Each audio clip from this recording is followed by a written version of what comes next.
जय श्री कृष्णा। ओम नमः शिवाय। माघ मास महात्म्य 23वां अध्याय। वेद निधि बोले कि हे महर्षि, आपने इस पावन प्रसंग को सुनाकर हम सभी को बहुत उपकार किया है। अब आप कृपा करके उस स्तोत्र को सुनाइए जिससे भगवान श्री हरि प्रसन्न होकर देवदूती को दर्शन दिए थे। तब लोमसी ने कहा, हे ब्राह्मण, सुपात्र को धर्मोपदेश करने से जो प्रसन्नता होती है वही मुझे प्राप्त हुई है। अब तुम उस पावन स्तोत्र को सुनो जिस स्तोत्र से देवदूती ने भगवान को प्रसन्न किया था। वह सर्वप्रथम भक्तराज गरुड़ को प्राप्त हुआ था।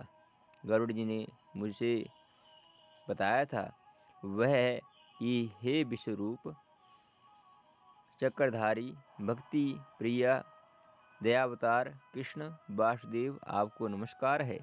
आप ही स्तुति योग्य एवं स्तुति स्वरूप आप स्वयं ही हैं।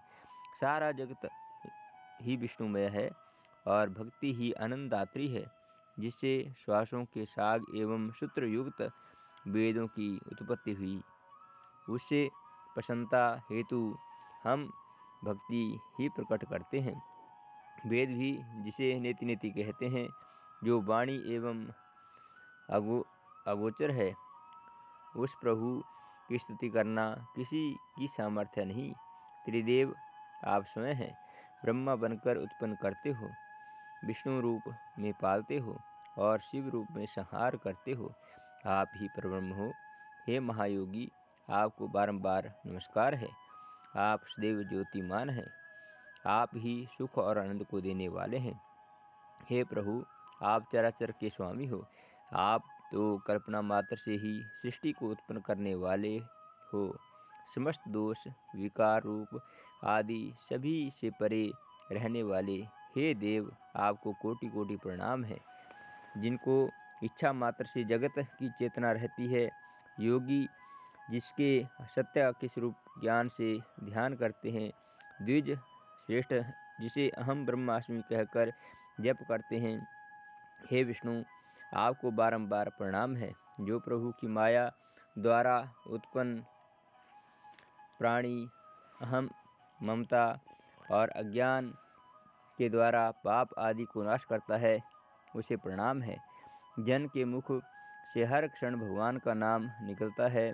वे जो आपके चरणों को ही आश्रय बना लेते हैं, जिनके स्मरण मात्र से प्राणी के समस्त बंधन नष्ट हो जाते हैं, उन अनंत प्रभु को नमस्कार है। जिनकी कृपा से अज्ञानी का आत्मा का ज्ञान प्राप्त कर लेते हैं, वासनाओं का त्याग करते हैं, नाम को आधार बनाकर अपना जीवन आराधना में लगा देते हैं, उस प्रभु को नमस्कार है। विष्णु का नाम ही शब्दार्थ एवं ज्ञानार्थ द्वारा सर्वमय है। वेद के नारायण ही ब्रह्मांड के पालक हैं। सत्य के आधार स्वरूप हे प्रभु, आपको नमस्कार है। जो धर्म रक्षार्थ जड़ चेतना में निवास करता है, जो धर्म रक्षार्थ अवतार धारण करता है, जिसके ज्योति प्राणी मात्र में आत्मा स्वरूप विराजमान है, उन प्रभु को मेरा बारंबार नमस्कार है। हे सर्वज्ञ, आपके होते हुए भी अनेक स्वरूप देव रूपों में प्रकट किए, कण कण में व्याप्त होते हुए भी प्राणी को माया से भरमा कर रखा है। स्पष्ट रहने वाले प्रभु को मेरा बारंबार नमस्कार है। आपने ही जगत की रचना की है। माया में पड़ा प्राणी आपके स्वरूप को नहीं जान सकता, नहीं पहचान सकता। चराचर और माया में रहते हुए भी आप सबसे अलग ही रहते हैं। उन प्रभु को मेरा बारंबार प्रणाम है। चारवाक पंचतत्वों के मिश्रण से उत्पन्न जिस चेतन की उपासना करते हैं, उसे सौगात तर्क द्वारा भुंगुरहा बुद्धि कहते हैं। जैन परिमाण स्वरूप मानते हैं। सांख्य प्रकृति से अलग पुरुष हैं। उपनिषद समस्त आधार रहित मानती हैं। दिव्य पुरुष, आपको प्रणाम है। समस्त चराचर प्राणी में आपकी शरण में हूँ। अग्नि, छवि, इंद्र, हवन, यज्ञ, मंत्र, क्रिया, फल सभी आपकी ही कृपा से होते हैं। आप ही हस्ती हैं, नास्ती हैं, समस्त जगत कारण रूप आप ही हैं। मेरे आश्रय आप ही हो। आपकी भक्ति में मैं रम चुका हूँ।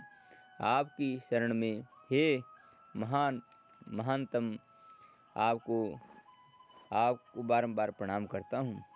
आपकी शरण में आया हुआ महान तप पापी भी पाप मुक्त हो जाता है।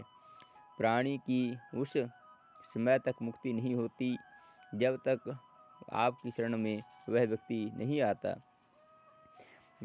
आपका स्पर्श संभव है। संग और मोह से रहित मुनिजन आपको पाते हैं। ऐसे दयालु भगवान आपको बारंबार नमस्कार है। प्रभु की कृपा से प्राप्त सुख, सौभाग्य, ऐश्वर्य, मोक्ष एवं लक्ष्मी प्राप्त होती है।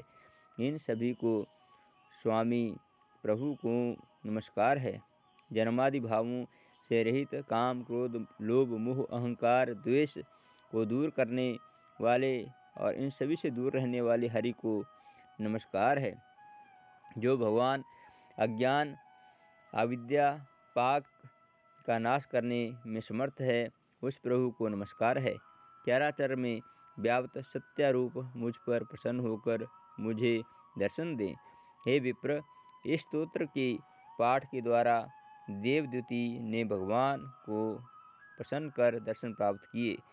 वह इस स्तोत्र का पाठ करता रहा। इस स्तोत्र के श्रवण और कीर्तन से प्राणी को अश्वमेध यज्ञ फल प्राप्त होता है। ब्राह्मण को आत्मविद्या की प्राप्ति होती है। प्राणी की समस्त इंद्रियां स्वस्थ होती हैं और समस्त पाप नष्ट हो जाते हैं। प्राणी को वैकुंठ की प्राप्ति होती है। नित्य पाठ करने से पुत्र पौत्र, धन धान्य आदि की वृद्धि होती है। धर्म, अर्थ, काम, मोक्ष की इच्छित कामना प्राप्त होती है। इसे श्रवण करने से बुद्धि निर्मल होती है और पापों का नाश होता है। दुष्ट ग्रहों की शांति होती है। समस्त व्यापी स्वतः नष्ट हो जाते हैं। द्विजातियों को इसका पाठ अवश्य करना चाहिए। ग्रह, नक्षत्र, राजा एवं चोरों के भय से मुक्ति होने के लिए इस पाठ का अवश्य पठन करना चाहिए। इसके पठन से भूत प्रेत आदि का भय नष्ट हो जाता है। वह निर्विकार रहित होता है। प्राणी की सारी चिंताएं दूर हो जाती हैं। इसे पवित्र योग सार के द्वारा इस स्तोत्र को करना चाहिए और प्रतिदिन इसका पाठ करने से प्राणी दोनों लोकों में सुख प्राप्त करता है। वह अंत में वैकुंठ को जाता है। यही पाप नाशक स्तोत्र है। आप हमारे इस चैनल को अवश्य सब्सक्राइब करें, अपने मित्र परिजनों के साथ शेयर करें ताकि आपको सनातन धर्म से जुड़ी और भी रोचक जानकारी लेकर हम आपके समक्ष आते रहें। हरिओम, जय श्री कृष्ण।